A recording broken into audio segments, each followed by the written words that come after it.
Hello students, last ক্লাসে আমরা পড়েছিলাম পরিবেশের জন্য ভাবনার প্রথম যে লেকচার, সেখানে আমরা জেনেছিলাম যে বায়ুমণ্ডলের গঠন এবং বায়ুমণ্ডলের বিভিন্ন যে স্তরগুলি। আজকে আমরা শুরু করব যে পোর্শন থেকে, সেটা হচ্ছে যে পরিচলন স্রোত এবং ঝড়। এর আগে পর্যন্ত আমাদের আগের দিন হয়ে গেছে। আজকে আমরা পরিচলন স্রোত এবং ঝড় পড়ব। তো প্রথমে শুরু করা যাক, পরিচলন স্রোত বলতে কি বুঝি। এখন এই পরিচলন কথাটার মানে কি? পরিচলন কথাটির মানে হচ্ছে যে কিছু বায়ুর অংশ যখন এক জায়গা থেকে অন্য জায়গায় চলে যাবে। কি হয় যে মনে করো একটা বায়ুমণ্ডলের কি হয়, আমরা জানি যে ভূপৃষ্ঠ থেকে যত আমরা ওপরের দিকে উঠতে থাকবো তত বায়ুর তাপমাত্রা কি হয়, কমতে থাকে। অর্থাৎ ভূপৃষ্ঠ সংলগ্ন যে বায়ু রয়েছে, এখানে আমরা যদি ভূপৃষ্ঠ হয়, এই ভূপৃষ্ঠ সংলগ্ন যে বায়ু রয়েছে, এই বায়ু যেটা হয় সেটা হচ্ছে প্রচণ্ড উত্তপ্ত হয় সূর্যের আলোতে। সূর্যের আলোতে এখানকার বায়ু যখন উত্তপ্ত হবে তখন কি হবে না, এর যে আয়তন বৃদ্ধি পাবে। যে কোনো গ্যাসের ক্ষেত্রে এটা সত্যি যে গ্যাসের তাপমাত্রা বৃদ্ধি করলে বা কোনো কঠিন পদার্থ বা কোনো তরল পদার্থ এদের তাপমাত্রা বৃদ্ধি করলে বা উষ্ণতা বৃদ্ধি করলে এদের আয়তন বৃদ্ধি পায়। এখন আয়তন বৃদ্ধি পাওয়ার অর্থ হলো যে তাদের ঘনত্ব কমে যাওয়া। ঘনত্ব মানে হচ্ছে একক আয়তনে যে ভর, অর্থাৎ যখনই আয়তনে বেড়ে যাবে ওর ঘনত্ব কমে যাবে। ঘনত্ব কমে যাওয়া মানে হলো সেই বায়ুটা হালকা হয়ে যাবে। তার মানে সূর্যের আলো পেয়ে বাতাস যখন হালকা হয়ে যায় উত্তপ্ত হওয়ার জন্য, সেই হালকা বাতাস কিন্তু সোজা উপরের দিকে উঠে যাবে। যেহেতু হালকা জিনিস উপর দিকে উঠে যায়, হালকা যে সমস্ত গ্যাস আছে হাইড্রোজেন, হিলিয়াম, তারা উপরের দিকে উঠে যায়। তো এখানেও হালকা বাতাস যেটা সেটা উপরের দিকে উঠে যাবে। হালকা বাতাস উপরে উঠে গেল, ফলে এই জায়গাটা তো খালি হয়ে গেল। এবার এই খালি জায়গাটা কে ভরাট করবে? সেটা হচ্ছে ওপরের ভারী বাতাস। তাহলে এখানে এই বাতাসগুলো সব উপরে উঠে যাচ্ছে, হালকা বাতাসগুলো, আর ওপর থেকে ভারী বাতাস নিচে নেমে আসছে। এই যে ওপর থেকে ভারী বাতাস নিচে নেমে আসছে আর হালকা বাতাস উপরে উঠে যাচ্ছে, ফলে দেখো এখানে একটা স্রোত তৈরি হচ্ছে। মানে হালকা বাতাসটা উপরে উঠলো, এখানে গিয়ে বাতাসটা আবার ঠান্ডা হয়ে যাবে, ঠান্ডা হলে আবার তারা ভারী হয়ে যাবে, ভারী হয়ে তারা আবার নিচে আসবে, এখানে এসে আবার গরম হবে, আবার উপরে যাবে। ফলে একটা স্রোত যেরকম দেখতে পাচ্ছ এখানে নিচের দিকে এবং এখানে ওপরের দিকে, এই যে একটা স্রোত বয়ে যাচ্ছে, এই স্রোতটাকেই বলছি আমরা পরিচলন স্রোত। অর্থাৎ পরিচলন স্রোত বলতে কি বুঝবো? পরিচলন স্রোত বলতে বুঝবো যে প্রক্রিয়ায় তরল বা গ্যাসের উত্তপ্ত কণাগুলি নিজেরাই উষ্ণতর থেকে শীতলতর অংশে স্থানান্তরিত হয়ে তাপ সঞ্চালন করে, সেই পদ্ধতিকেই বলা হয় পরিচলন। অর্থাৎ এখানে এই অংশের তাপ এখানে পরিচালিত হচ্ছে বস্তুগুলির পরিচলনের দ্বারা, একে আমরা বলছি পরিচলন। এবারে এই পরিচলনের ফলে যে স্রোতটা তৈরি হচ্ছে উলম্ব স্রোত। উলম্ব স্রোত মানে যে স্রোতটা উপর নিচ বরাবর, একে আমরা পরিচলন স্রোত বলছি। এবার পরিচলন স্রোতের পর আমাদের নেক্সট যেটা জানতে হবে সেটা হচ্ছে বায়ু প্রবাহ। অর্থাৎ বায়ু প্রবাহ বলতে কি বুঝি?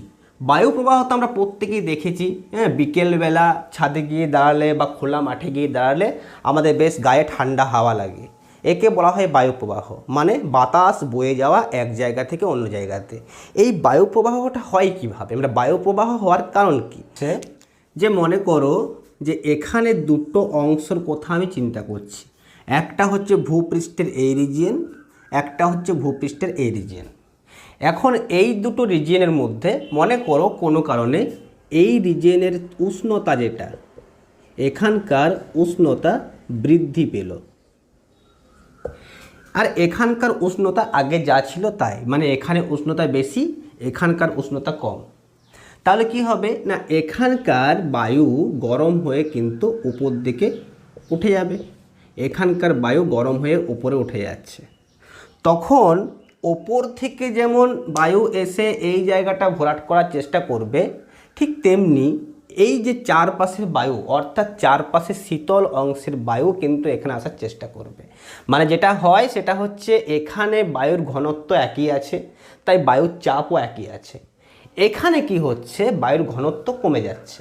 এখানে বায়ুর ঘনত্ব কমে যাওয়ার ফলে কি হবে না, এখানকার চাপটা কমে যাবে বায়ুর।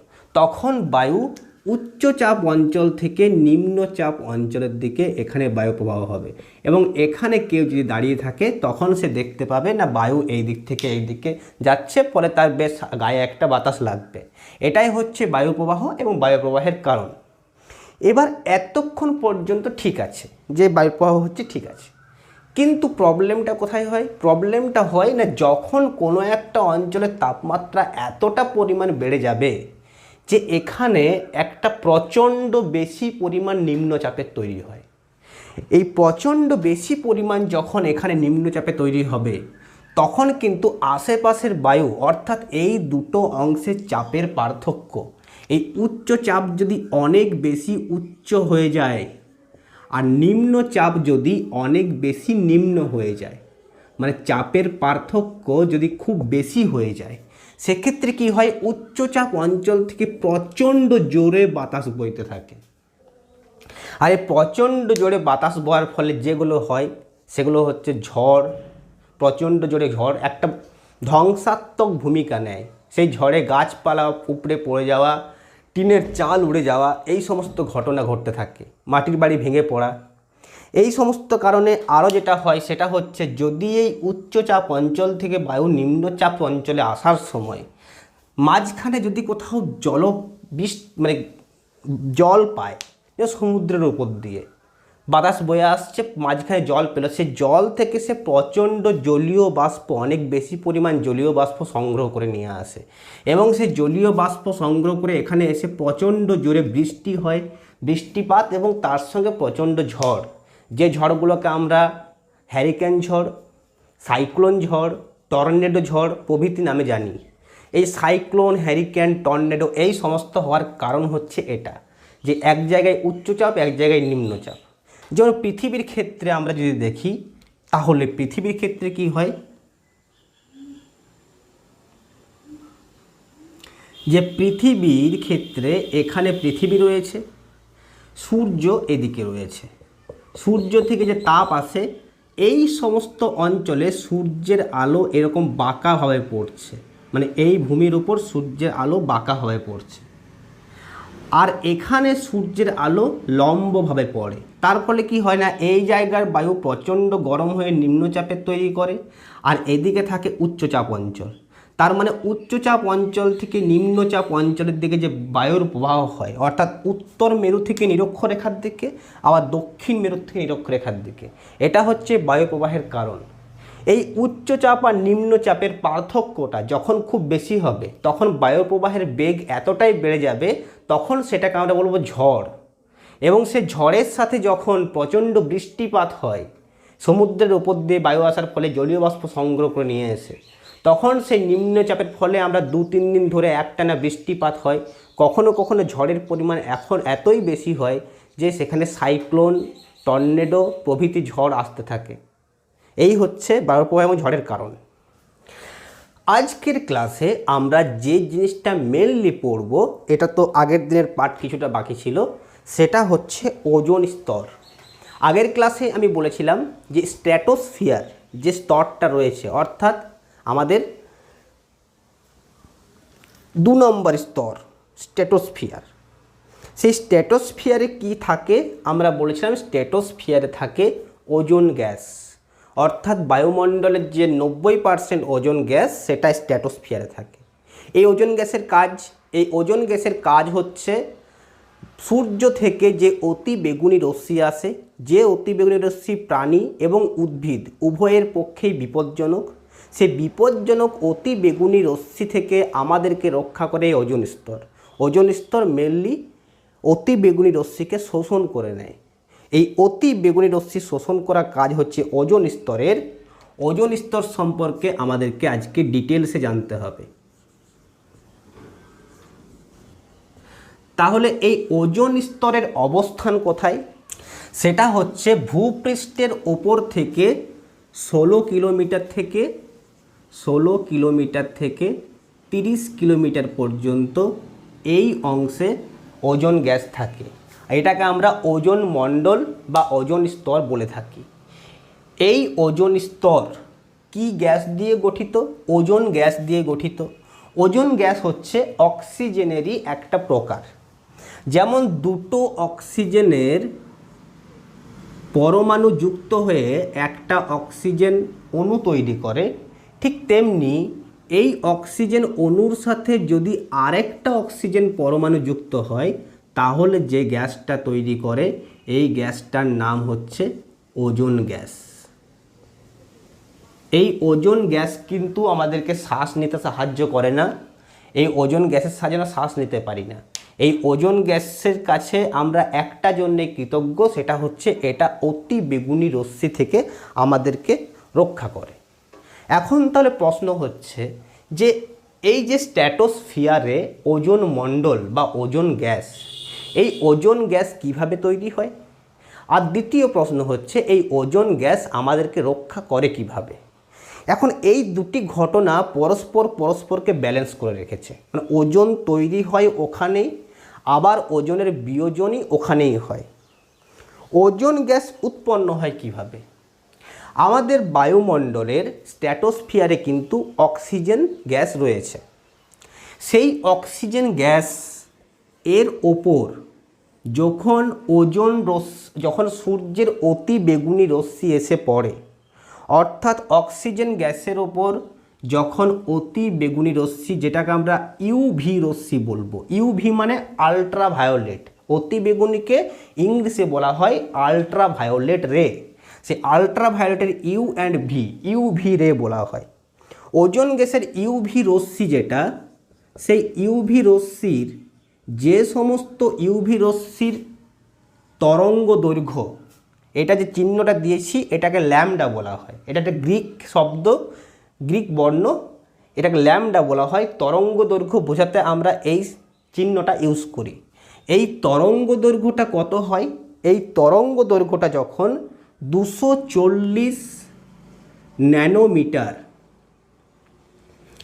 240 ন্যানোমিটারের কম হয়, তখন কি করে এই ওজোন অক্সিজেন গ্যাসকে অতি বেগুনি রশ্মি দুটো ভাগে ভাগ করে ফেলে। অর্থাৎ অক্সিজেনের যেমন অণু দুটো, পরমাণু দুটো যুক্ত হয়ে একটা অক্সিজেন অণু তৈরি করে, সূর্যের অতি বেগুনি রশ্মির 240 ন্যানোমিটারের কম তরঙ্গ দৈর্ঘ্য যাদের, সেই সমস্ত অতি বেগুনি রশ্মি অক্সিজেনকে দুটো ভাগে ভাগ করে O+O অর্থাৎ দুটো পরমাণুতে তৈরি করে। এই দুটো পরমাণুর মধ্যে যে কোনো একটা পরমাণু যখন অন্য কোনো অক্সিজেনের সাথে যুক্ত হবে, অর্থাৎ যে সমস্ত অক্সিজেন আছে বা আমাদের ওজোন মণ্ডলে, সেই অক্সিজেনের, ওজোন মণ্ডলে কিন্তু মনে রাখবে ওজোন মণ্ডলে কেবলমাত্র ওজোন গ্যাস আছে এমন নয়। ওজোন গ্যাস তার সাথে অক্সিজেন গ্যাসও আছে, অন্যান্য গ্যাস আছেই, তার সাথে ওজোন গ্যাসের পরিমাণটা অনেক বেশি পরিমাণে আছে। তো একটা অক্সিজেন পরমাণু অণু বিয়োজিত হয়ে দুটো অক্সিজেন পরমাণুতে পরিণত হলো। অন্যান্য যে অবিয়োজিত অক্সিজেন রয়েছে তার সাথে এই পরমাণুটা যুক্ত হয়ে ওজোন গ্যাস তৈরি করে। এটা হলো সূর্যের অতিবেগুনি রশ্মির সাহায্যে ওজোন গ্যাস তৈরি হওয়া। আবার এই ওজোন গ্যাসের যে বিয়োজন, এটাও কিন্তু অতিবেগুনি রশ্মিতে হয়। তাহলে এটা একবার দেখো, অতিবেগুনি রশ্মি শোষণ করে নিল, ফলে যে অতিবেগুনি রশ্মিটা শোষণ করে অক্সিজেনটা এরকম একটা অণু থেকে পরমাণুতে পরিণত হলো, এই ওজোন গ্যাসটাকে কিন্তু শোষণ করে নিল। এই ইউভি রশ্মিটা কিন্তু আর মাটিতে আসতে পেল না, আমরা রক্ষা পেয়ে গেলাম। দ্বিতীয়ত যেটা হবে সেটা হবে, তাহলে তো সবাই ওজন হয়ে যাবে। এরকম যদি চলতে থাকে সমস্ত গ্যাস ওজন হয়ে যাবে, ওজন গ্যাসে পরিণত হয়ে যাবে, আর কোনো অক্সিজেন গ্যাস থাকবে না। তারপরে কি হবে? এটা যদি হতো তাহলে কিন্তু সত্যি বিপদ ছিল, কারণ সবাই ওজন হয়ে যেত আর আমরা রক্ষা পেতাম কী করে? এবার কি হয়, এই ওজন গ্যাসের ওপর যখন আবার সূর্য আলো এসে পড়ে, মানে ইউভি রশ্মি, এর ওপর যখন আবার ইউভি রশ্মি এসে পড়বে, যার তরঙ্গ দৈর্ঘ্য হবে 300 ন্যানোমিটারের থেকে কম, এই তরঙ্গ দৈর্ঘ্যতে যখন এটা এসে পড়ে তখন কিন্তু এটা আবার দুটো ভাগে ভাগ হয়ে যায়। একটা হচ্ছে O2 আরেকটা হচ্ছে O, এরকম ভাগ হয়ে যায়। এবং আরও কি হয়, আরও যেটা হয় যে এই O3 শুধু তো এটা নেই, আরও O3 অণু রয়েছে। একটা O3 অণু এই পরমাণুটার সাথে যুক্ত হয়ে দুটো O2 অণু পরিণত করে। তাহলে কি দেখতে পেলাম, প্রথমে O2 অণু থেকে দুটো পরমাণু হলো, সেই একটা পরমাণু একটা O2 সঙ্গে যুক্ত হয়ে O3 তৈরি করলো, আরেকটা পরমাণু আরেকটা O2 সঙ্গে যুক্ত হয়ে আরেকটা O3 তৈরি করবে, সেই O3 আবার সূর্য আলো শোষণ করবে, শোষণ করে আবার O2 এবং Oতে হবে, এই O আবার O3 সাথে যুক্ত হয়ে আবার O2 করবে। তার মানে কি হচ্ছে, O2 থেকে যেমন O3 তৈরি হচ্ছে অতিবেগুনি রশ্মির সাহায্যে, আবার O3 থেকেও কিন্তু O2 হচ্ছে অতিবেগুনি রশ্মির সাহায্যে। তার মানে এই O2 আর O3, ওজন আর অক্সিজেন, এদের মধ্যে ক্রমাবর্তন চলতে থাকে, মানে একবার অক্সিজেনটা ওজন হচ্ছে আবার ওজনটা অক্সিজেন হচ্ছে। এইভাবে ওজন স্তরে একটা নির্দিষ্ট সাম্যাবস্থা বজায় আছে অক্সিজেন এবং ওজনের।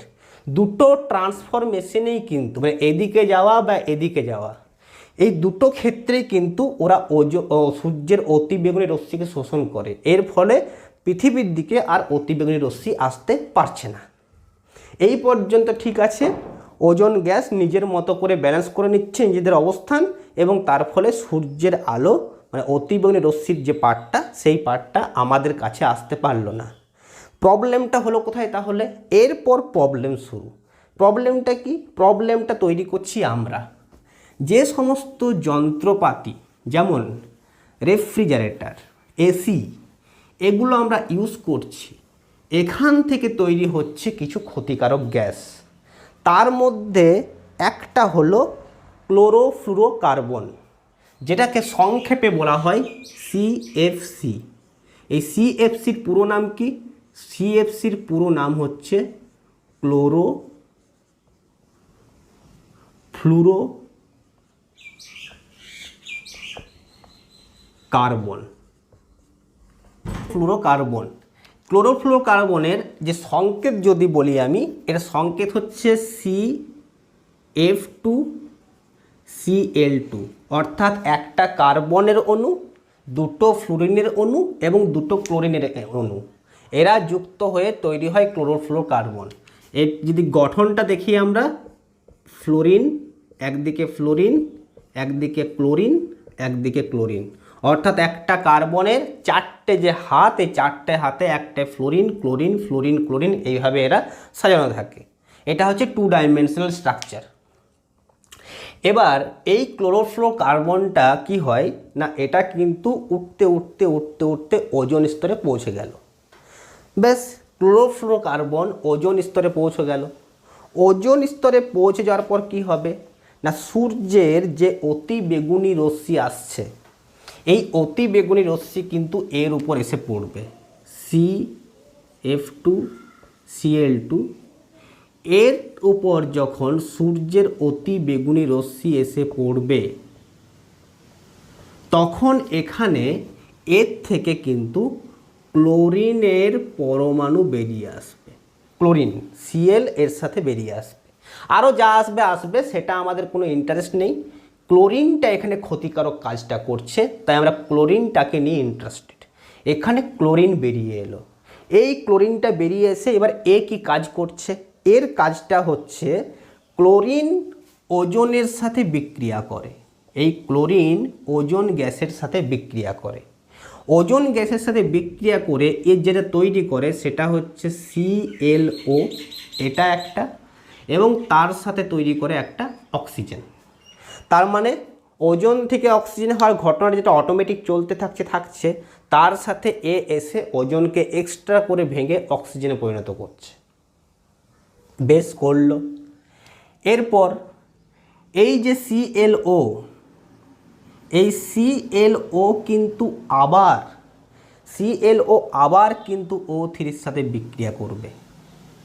O3-র সাথে আবার বিক্রিয়া করে এই যেটা তৈরি করবে সেটা হচ্ছে দুটো অক্সিজেনের অণু এবং তার সাথে একটা ক্লোরিনের পরমাণু।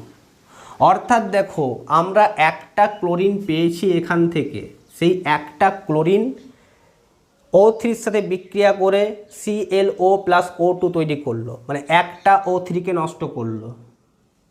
আবার সেই ClO আরেকটা O3 সাথে বিক্রিয়া করে O2 এবং Cl তৈরি করলো।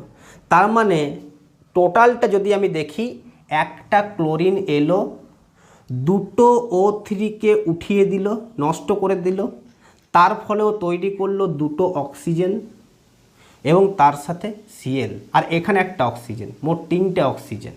তার মানে পুরো ব্যাপারটা যদি দেখি, একটা ক্লোরিন এসে পর যেটা করছে সেটা হচ্ছে দুটো O3 অ্যাটমকে, দুটো O3 অণুকে কি করছে, তিনটে O2তে পরিণত করছে, তার সাথে আবার ক্লোরিনটা যেমনকার বেরিয়ে যাচ্ছে।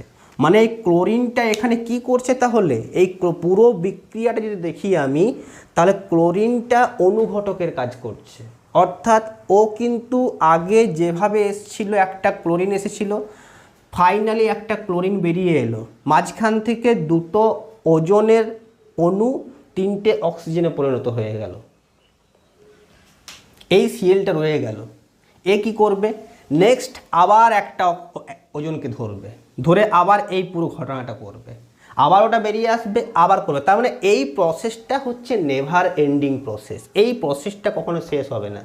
তাই যদি ওজোন স্তরে একটা ক্লোরিনের অণু পৌঁছতে পারে, তাহলে সে কিন্তু লক্ষ লক্ষ ওজোন অণুকে বিয়োজিত করে অক্সিজেন পরিণত করবে। এর ফলে কি হচ্ছে না, ওজোন আর অক্সিজেনের যে সাম্যাবস্থা, সেই সাম্যাবস্থাটা বিঘ্নিত হচ্ছে।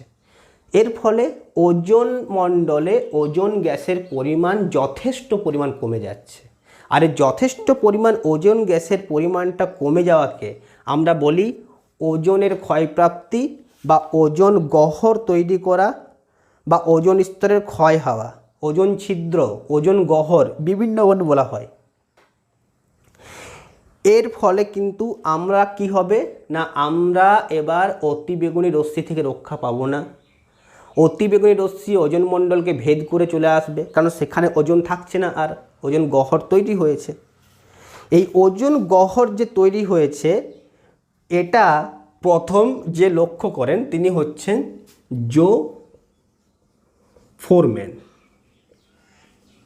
জো ফোরম্যান প্রথম লক্ষ্য করেন যে আন্টার্কটিকা যে অঞ্চল, এই আন্টার্কটিকা অঞ্চলে ইনি এটা লক্ষ্য করেছেন 1982 সালে, যে আন্টার্কটিকা অঞ্চলে একটা বিশাল বড় ওজোন গহ্বর তৈরি হয়েছে। এত বড় ওজোন গহ্বর তৈরি হয়েছে যে যেখানে পুরো এশিয়া মহাদেশটা ঢুকে যেতে পারবে। এই এত বড় ওজোন গহ্বর তৈরি হওয়ার জন্য যারা দায়ী তারা হচ্ছে ক্লোরোফ্লুরোকার্বন, যেটা একটা বললাম, এর সাথে নাইট্রোজেনের যে অক্সাইডগুলো, অর্থাৎ নাইট্রোজেন ডাইঅক্সাইড, নাইট্রাস অক্সাইড, এই সমস্ত যে গ্যাসগুলো, তারা কিন্তু এর জন্য যথেষ্ট পরিমাণ দায়ী। NO যেটা, NO কিভাবে কাজটা করে একবার দেখে নিই। এটা তো হলো CFC কিভাবে ওজোন স্তরকে নষ্ট করছে সেটা দেখলাম। এবার NO কিভাবে করছে দেখি। NO কি হয়, NO ওজনের সাথে যুক্ত হয়।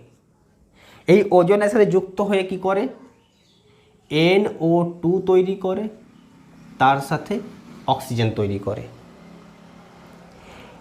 এই NO2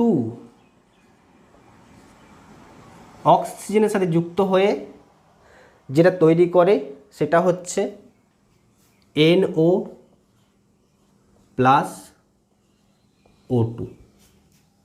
এই যে ঘটনাগুলো সব ক্ষেত্রে দেখছি আমরা যে ওজোন গ্যাসের ক্ষয়প্রাপ্তি হচ্ছে এবং এখানে অক্সিজেন তৈরি হচ্ছে। এই ওজোন গ্যাসের ক্ষয়প্রাপ্তি হওয়া আর অক্সিজেন তৈরি হওয়া, এটাই হচ্ছে ওজোন স্তরের ক্ষয়, ওজোন স্তরকে কমিয়ে দেওয়া। এবার যেহেতু এই ঘটনাটা ঘটতে থাকছে, এই ঘটনা যদি কন্টিনিউয়াসলি চলতে থাকে, আমরা বন্ধ না করি, তাহলে কি হবে, একদিন কিন্তু পুরো মানব সভ্যতা, অন্যান্য জীব, গাছপালা, সমস্ত কিছু কিন্তু সম্পূর্ণভাবে নষ্ট হয়ে যাবে। তাহলে এর থেকে রক্ষা পাওয়ার উপায়, এর থেকে রক্ষা পাওয়ার জন্য 1987 সালে একটা মিটিং হয়। কারা করে না বিভিন্ন দেশের যারা রাষ্ট্রপ্রধান, সেই রাষ্ট্রপ্রধানরা মিলে যে মিটিং করে সেটা হচ্ছে 1987 সালে। এই 1987 সালে যে মিটিংটা হয়, এই মিটিংটাকে আমরা মন্ট্রিল প্রটোকল নামে জানি। এটা হচ্ছে মন্ট্রিল প্রটোকল।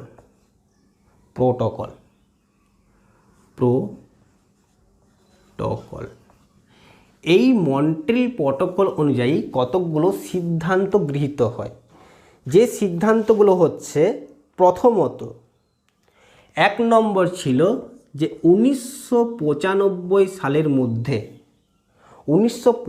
সালের মধ্যে সিএফসির যে ব্যবহার, অর্থাৎ ক্লোরোফ্লোরোকার্বনের যে ব্যবহার, সেই ব্যবহারটাকে 50%-এ নামিয়ে আনতে হবে। অর্থাৎ যে দেশ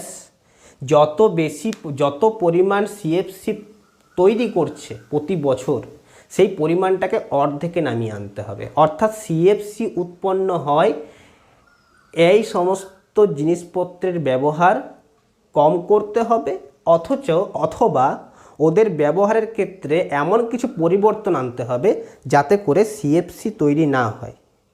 দ্বিতীয় হচ্ছে যে 2000 সাল পর্যন্ত, 2000 সালের মধ্যে সিএফসির ব্যবহার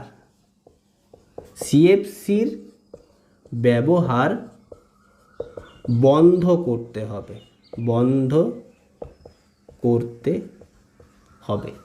2000 সালের মধ্যে সিএফসির ব্যবহার সম্পূর্ণভাবে বন্ধ করতে হবে। হয় সিএফসি যারা তৈরি করছে তাদের ব্যবহার বন্ধ, অথবা যারা সিএফসি তৈরি করছে তাদেরকে এমন কিছু টেকনোলজির পরিবর্তন করতে হবে যাতে করে তারা আর সিএফসি উৎপন্ন না করে, অন্য কিছু ব্যবস্থা করতে হবে। ক্লোরিন জাতীয় গ্যাসের উৎপাদন, মেন কিন্তু ক্লোরিন জাতীয় গ্যাস, মানে সিএফসি যেমন ক্লোরিন জাতীয় গ্যাস একটা ক্লোরিন তৈরি করে, তেমনি ক্লোরিন জাতীয় গ্যাস তৈরি হয় এমন সমস্ত কিছুর ব্যবহার ধাপে ধাপে কমিয়ে আনতে হবে এবং 2000 সালের মধ্যে তা সম্পূর্ণভাবে বন্ধ করতে হবে। এটা ছিল এই সমস্ত। এবার হচ্ছে ওজোন স্তর ধ্বংসের ফলে কি এমন ক্ষতি হয়, কি ক্ষতি হয় যার ফলে আমাদের মানব সভ্যতা বিঘ্নিত হয়ে পড়েছে, বা আমরা এত বড় বড় চুক্তিতে আসছি। সারা দেশের প্রধানরা মিলে চুক্তি যখন করছে একটা, তার ফলে একটা বড় সড়ো ক্ষতি নিশ্চয়ই হয় এই ওজোন গ্যাসের জন্য। এই ওজোন গ্যাসের জন্য যে সমস্ত ক্ষতিগুলো হয় সেগুলো হচ্ছে, 1 নম্বর চামড়ার ক্যান্সার, যেটা কি স্কিন ক্যান্সার বলি আমরা। তাহলে ক্ষতিকর প্রভাব 1 নম্বর হচ্ছে চামড়ায় ক্যান্সার।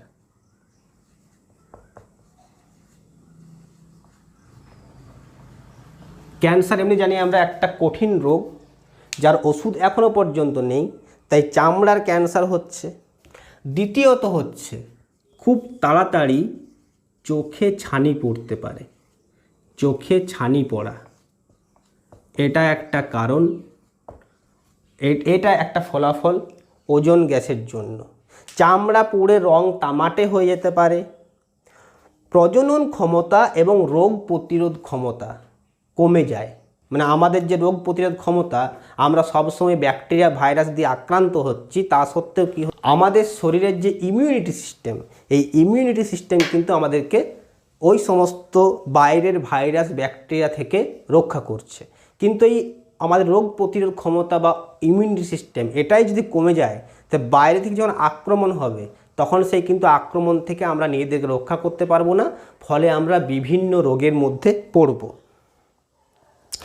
আচ্ছা, এটা তো হলো আমাদের মানুষের উপর প্রভাব। দ্বিতীয়ত হচ্ছে উদ্ভিদের উপর প্রভাব। এতে সালোক সংশ্লেষ ব্যাহত হয়। ওজোন গ্যাসে অতি বেগুনি রশ্মির জন্য আমাদের সালোক সংশ্লেষ প্রক্রিয়া বিঘ্নিত হয়, ফলে ফসলের উৎপাদন যেটা, সেই উৎপাদন কিন্তু হ্রাস পায়। অর্থাৎ একটা জমিতে যদি ধান চাষ হয়, যে পরিমাণ ধান উৎপন্ন হয়, যদি ওখানে প্রতিদিন ওজোন গ্যাস প্রতিদিন অতি বেগুনি রশ্মি পড়তে থাকে, ধান উৎপাদনের পরিমাণ কমে যাবে। তার ফলে এটা হবে, সেটা হচ্ছে খাদ্য সংকট দেখা দেবে, বা যে পরিমাণ ধান বা অন্যান্য ফল তৈরি হচ্ছে সেগুলো তৈরির পরিমাণ কমে যাবে, যার ফলে একটা খাদ্য সংকট দেখা দিতে পারে। দ্বিতীয় হচ্ছে বীজের অঙ্কুরোদ্গম প্রক্রিয়া বিঘ্নিত হয়। এখন বীজের যদি অঙ্কুরোদ্গম পদ্ধতি বিঘ্নিত হয় তাহলে কি হবে? তাহলে এটা হবে নতুন নতুন গাছ তৈরি হতে বাধাপ্রাপ্ত হবে। অর্থাৎ যেখানে বছরে হয়তো দেখা যাচ্ছে একটা জায়গাতে 1000 নতুন গাছ জন্ম হচ্ছে, সেটা কমে গিয়ে দেখা যাবে 700 কি 600 গাছ নতুন তৈরি হচ্ছে। এতে ফলে কি হবে? বনাঞ্চল ধীরে ধীরে লুপ্ত হতে থাকবে। আপনি মানুষের তো কুকর্মের জন্য বনাঞ্চল নষ্ট হচ্ছেই, এবার আপনি কিন্তু বনাঞ্চল নষ্ট হতে থাকবে, পুরনো গাছ মরতে শুরু করবে, কিন্তু নতুন গাছের জন্ম সেটা কমে যাবে, ফলে নিজে নিজেই বনাঞ্চল নষ্ট হয়ে যাবে। আচ্ছা, এছাড়াও সমুদ্রে যে সমস্ত গাছ রয়েছে সেই সমস্ত গাছের সালোকসংশ্লেষ প্রক্রিয়া বিঘ্নিত হবে। আর জলবায়ুর উপর যে প্রভাব পড়বে সেটা হচ্ছে ভূপৃষ্ঠের উষ্ণতা প্রচণ্ড বেড়ে যাবে। তার ফলে যেটা হবে সেটা হচ্ছে গ্রিন হাউস ইফেক্ট বা বিশ্ব উষ্ণায়ন। এই গ্রিন হাউস ইফেক্ট বা বিশ্ব উষ্ণায়ন আমরা নেক্সট ক্লাসে ডিসকাস করব। আজকের ক্লাস এই পর্যন্তই থাকলো। ভালো থেকো, আর নতুন নতুন ভিডিওর আপডেট পাওয়ার জন্য চ্যানেলটিকে সাবস্ক্রাইব করে রাখো। ধন্যবাদ।